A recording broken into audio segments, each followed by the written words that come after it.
बंधुगण आपण जानिछंती कि भारत रे एमिति भी गोटे जगह अछि जेउटी प्यारिस रो राष्ट्रपति निर्वाचन पई भोट ग्रहण करा जाय।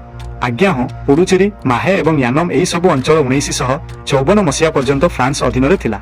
जेतेबेले एही सबु स्थान भारतर अंश साजिला सेतेबेले फ्रांस सरकार एठाकार लोकंकु गोटे सुजोग देथिले। सेमाने चाहिले भारतर नागरिक होई परिबे किंबा फ्रांसर नागरिकत्व मध्य रखि परिबे। सेही समय रे हजार हजार लोक फ्रांसर नागरिकत्व बाछिथिले।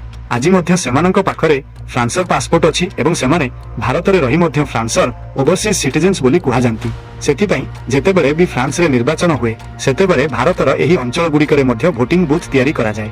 एही भोटिंग कोनोसी साधारण स्कूल किंबा कॉलेज रे हुए नाही बरं पुडुचेरी रे थिबा फ्रांसर कन्सुलेट जनरल फ्रांस ऑफिस रे होइथाय।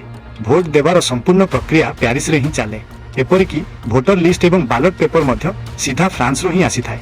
किंतु हूँ एही सबुर सुरक्षा दायित्व आम स्थानीय भारतीय पुलिस उपरे थाए। भोट सरीबा परे एही सबु बैलेट बॉक्स को सील करा जाय डिप्लोमेटिक बैग जरिया रे सीधा प्यारिस पठाई दिया जाय जेउठी एहार गणति होइथाय। भारत माटी रे फ्रांसर एही गणतंत्र सतरे बहुत चमत्कार नहे कि।